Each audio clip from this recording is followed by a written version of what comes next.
Hello student, welcome in today's session. Today we are going to learn about the thyroid gland, its description and its disorder.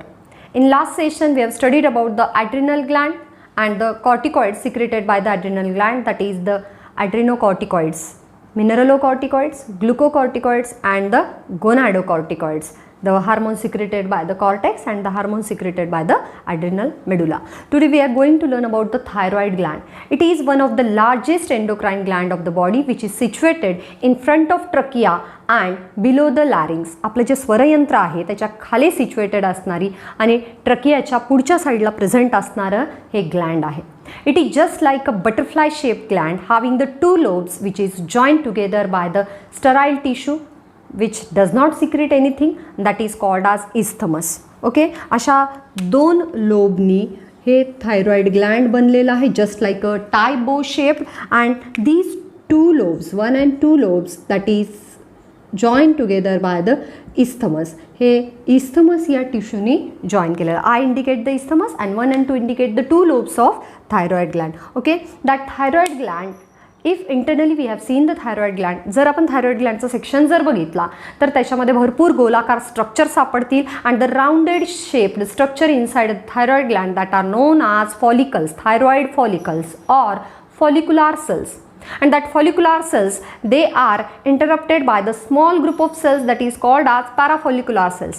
जसं testes मध्ये आपण बघतो की seminiferous tubules they are interrupted by the small Leydig cells, तसं इथं follicular सेल्सच्या मध्ये छोटे छोटे ग्रुप आहेत 3-4 सेल्सचे, ज्यांना आपण पॅराफॉलिक्युलर सेल्स किंवा सी सेल्स म्हणूयात.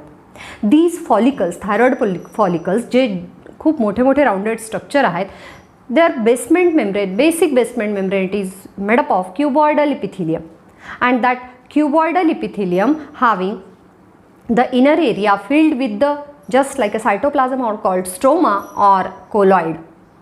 The basement membrane, it will stimulated by, हे thyroid follicles हे कशाने stimulate होतात? They are stimulated by the TSH. Okay, त्या thyroid follicles secretions colloidच्या स्वरूपात मध्ये जमलेलं असतं. आणि thyroid stimulating hormone, this hormone it is secreted by the adenohypophysis of pituitary gland. Brain मध्ये जी पिट्युटरी ग्लँड आहे त्याचा फ्रंटल लोब आहे adenohypophysis, त्याद्वारे एक हार्मोन तयार केलं जातं TSH, thyroid stimulating hormone. Thyroid ग्लँडला ॲक्टिवेट करणारा हार्मोन, इन्स्पायर करणारा हार्मोन, मोटिवेट करणारा hormone TSH, and that TSH is again activated by TSH-RH, thyroid stimulating hormone releasing hormone. It is secreted by hypothalamus. Hypothalamus ब्रेनचा एक भाग आहे. हा hypothalamus जेव्हा एखादं रिलीजिंग हार्मोन तयार करतो तेव्हा आणि तेव्हाच पुढचे हार्मोन तयार होतात. जेव्हा TSH, thyroid stimulating hormone releasing hormone तयार होतं हायपोथॅलॅमसकडून, तेव्हाच पिट्युटरी ग्लँडच्या फ्रंटल लोबकडून TSH, थायरॉइड स्टिम्युलेटिंग हार्मोन तयार होतं. आणि जेव्हा पिट्युटरी ग्लँडकडून थायरॉइड स्टिम्युलेटिंग हार्मोन तयार होतं ते थायरॉइड ग्लँडपर्यंत जातं, तेव्हा आणि तेव्हाच थायरॉइड ग्लँड थायरॉक्झिन नावाचं हार्मोन तयार करतं. Okay, and that thyroid gland secreted two main hormones, T3 and T4. That T3 it is more active than T4. T3 means the triiodothyronine and T4 means tetraiodothyronine. These are the iodine derivatives of the amino acid tyrosine. जेव्हा tyrosine या नावाच्या amino ॲसिडला आयोडीनचे derivative जोडल्या जातात, आयोडीनचे molecule जोडल्या जातात, तेव्हा त्याचा thyronine होतो. आणि ट्रायआयोडोथायरोनिन, टेट्राआयोडोथायरोनिन, आणि यांच्याकडून जे हार्मोन तयार होतं त्याला आपण काय म्हणतो? थायरॉक्झिन इन जनरल, आणि आपण त्याला सायंटिफिकली या ग्लँडच्या भाषेत T3 आणि T4 म्हणतो. T3 is more active than the T4. In that colloid, त्या थायरॉइड फॉलिकल्समध्ये गोलाकार स्ट्रक्चरच्या मध्ये जे मॅट्रिक्स आहे, जेली लाईक डेन्स फ्लुइड आहे, that is colloid. In that colloid iodine it is always join with the monoiodothyronine, diiodothyronine, that is the T1 and T2 सोबत नेहमी आयोडीन जॉईन होत राहतो आणि त्या संयोगाने, त्या कॉम्प्लेक्सने T3 आणि T4 तयार होत राहतात. आणि हे T3 आणि T4 हे थायरॉइड ग्लँडचे महत्त्वाचे हार्मोन आहेत. याच्या रेशोवरच आपल्या बॉडीचं टोटल मेटाबॉलिझम चालतं. ओके, दॅट याचं फंक्शन काय T3 आणि T4चं? थायरॉइड ग्लँडचे जे हार्मोन आहेत, ज्याला आपण जनरली थायरॉक्सिन म्हणू, त्याचं फंक्शन काय, they maintain the body metabolism by keeping all the metabolism in a regulation, that carbohydrate metabolism, protein metabolism, fat metabolism यांना ॲक्टिवेट करण्यासाठी, रेग्युलेट करण्यासाठी जे एन्झाईम लागतात त्यांना ॲक्टिवेशनमध्ये ठेवणं. They regulate the thermoregulation of body, they maintain the thermoregulation of body, heating mechanism of body, आपल्या शरीराचं टेम्परेचर मेंटेन करणं हे सुद्धा थायरॉइड ग्लँडचं काम आहे. Then they also helps in the protein synthesis. Protein synthesis it is the major issue in the cell activity, जो रायबोसोमाने सगळ्या प्रकारच्या RNA आणि DNA कडून राबवला जातो.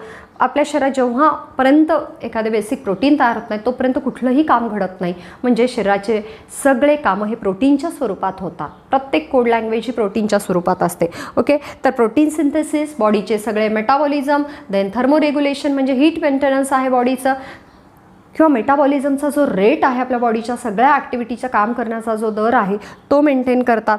Then it increases the action of neurotransmitter, adrenaline and nor adrenaline, epinephrine and nor epinephrine, they are regulated by again the thyroxine hormone. Neurotransmitter हे न्यूरॉन्सद्वारे ट्रान्समिट झाले पाहिजे, शरीराचं काम व्यवस्थित चाललं पाहिजे, एखाद्या व्यक्तीला त्याच्या आजूबाजूला काय घडतं याची सेन्सिटिव्हिटी फास्ट कळाली पाहिजे, ते काम न्यूरोट्रान्समिटर करतात आणि या न्यूरोट्रान्समिटरला ॲक्टिवेट करण्याचं काम हे थायरॉक्सिन करत असतं. They also maintain the water and electrolytic balance, ionic balance आणि पाण्याचं बॅलन्स, साल्टचं बॅलन्स थायरॉक्सिन मेंटेन करत असतं. Then in between that follicular cells, thyroid फॉलिक्युलच्या मध्ये स्मॉल ग्रुप ऑफ सेल्स आहेत that called C cells or parafollicular cells and that will helps in the calcium metabolism by secreting the calcitonin. हे thyroid फॉलिक्युलच्या मध्ये C cells आहेत, पॅराफॉलिक्युलर cells आहेत, त्यांचं काम आहे कॅल्सिटोनिन तयार करणं आणि कॅल्सिटोनिनचं काम आहे कॅल्शियमचं मेटाबॉलिझम मेंटेन करणं, कॅल्शियमचं deposition, absorption all maintain by that calcitonin. Okay, what are the disorders caused by these hormone? या थायरॉइड ग्लँडकडून जे T3 आणि T4 तयार होतात हे जर कमी असले किंवा जास्त झाले तर काय डिसऑर्डर्स होतात? ओके, त्याआधी आपण बघूयात की thyroid Gland having the negative feedback mechanism. जसं आपण बघतो की ग्रोथ हार्मोन जास्त तयार झालं तर शरीरात ग्रोथ जास्त होते, कमी तयार झालं तर ग्रोथ कमी होते, पण इथे उलट आहे. Suppose we have the most large range of TSH. जर आपल्या शरीराकडून TSH जास्त तयार होत असेल तर याचा अर्थ थायरॉइड ग्लँड कमी काम करते म्हणून TSHला जास्त तयार व्हावं लागतंय. किंवा जर थायरॉक्सिनचं प्रमाण शरीरात ब्लडमध्ये जास्त आढळलं त्या म्हणजे थायरॉइड ग्लँड ऑलरेडी खूप ॲक्टिव्ह आहे आणि त्यामुळे TSHची रेंज कमी येते. म्हणजेच थायरॉइड ग्लँडचं काम मोजण्याची एक आपल्याकडे प्रमुख पद्धत आहे की TSH माहीत करून घेणं ब्लडमधलं आणि then we have to diagnose the amount of T3 and T4, then त्याचा रेशो. ओके, तर hyperthyroidism it is one of the major disorders from the thyroid gland. If thyroid secretions are increases above the normal, आपण बघतोय की 1 to 2 जे मायक्रोग्राम आहे किंवा 6 मायक्रोग्रामपेक्षा जास्त जर TSH तयार होत असेल तर त्याला आपण हायपरथायरॉइडिझम म्हणू, पर cubic MM of blood, per 100 cubic mm of blood. तर हायपरथायरॉइडिझममध्ये आपण बघतोय की थायरॉइडचे सिक्रिशन्स जास्त होतात, त्याला आपण हायपरथायरॉइडिझम म्हणू. And it will result in increasing basic metabolic rate. आपला जो सगळ्या काम करण्याचा रेट असतो, चयापचयाच्या क्रिया ज्या वाढवण्याचा रेट असतो तो अगदी वाढलेला असतो. It increases the blood pressure, it increases the metabolic activity, it increases the flushing, sweating, blood pressure, all things are increases above the normal and that disease is called as exophthalmic goiter or it is also called as Graves disease. In that disease eyeballs are protruded, डोळे बाहेर निघाल्यासारखे वाटतात, मोठे झाल्यासारखे वाटतात. तर हायपरथायरॉइडिझममध्ये BP वाढलेला असतो, सतत घाम येत राहणं, इंटेस्टायनल जी ॲक्टिव्हिटी आहे पेरिस्टाल्टिक मुवमेंट वाढलेली असते, देअरफॉर सतत टॉयलेटला जाणं ही लक्षणं आहेत हायपरथायरॉइडिझमची. Okay, what will about the if thyroid secretions are decreases below the normal, then it is called as hypothyroidism. आणि हायपोथायरॉइडिझम जर लहान मुलांमध्ये झाला तर त्याला आपण क्रिटिनिझम म्हणू आणि जर मोठ्या माणसांमध्ये ॲडल्टमध्ये झाला तर त्याला आपण मिक्झोडिमा म्हणू. Myxoedema. And the third one it is the simple goitre. का होतं हायपोथायरॉइडिझम? जर थायरॉइड ग्लँड व्यवस्थित काम करत नसेल, जास्त काम करत नसेल, खूप कमी काम करते किंवा काही एखाद्या कारणामुळे जर थायरॉइड ग्लँडची सर्जरी करावी लागली, if thyroid glands are removed then it will be result in the hypothyroidism. तर दॅट मिक्झोडेमा अगेन किंवा क्रिटिनिझम, लहान मुलांमधलं क्रिटिनिझम आणि मोठ्या माणसांमधलं मिक्झोडेमा, यामध्ये सगळी जी लक्षणं हायपरथायरॉइडिझमचे त्याच्या अगदी अपोजिट होतं. It decreases the basic metabolic rate, it decreases the respiration rate, it decreases the all functions rate, then it decreases the blood pressure, it decreases the gastrointestinal activity or peristaltic movement, then patient is very sensitive to cold, it decreases the thermoregulation of the body, it decreases the transmission of neurotransmitter. Okay, all these activity are decreases in case of myxedema. that आपण म्हणू गतिमंद झाल्यासारखे patient असतात.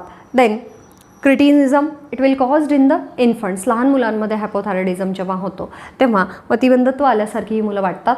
Then simple ग्वायटर आपण बघतो की जेव्हा thyroid Gland खूप काम करण्यासाठी धडपडते तर ती साईजमध्ये स्वेल होते. It is called a simple goitre. Okay, these are the disorders caused by the hypersecretion of thyroid gland, that is the Graves disease or exophthalmic goiter. आणि हायपोथायरॉइडिझमचे दोन डिसीज आहेत, क्रिटिनिझम, मिक्झोडेमा, आणि third one is simple goiter. Okay, it is all about the thyroid gland and its disorder. Thank you student for today's video.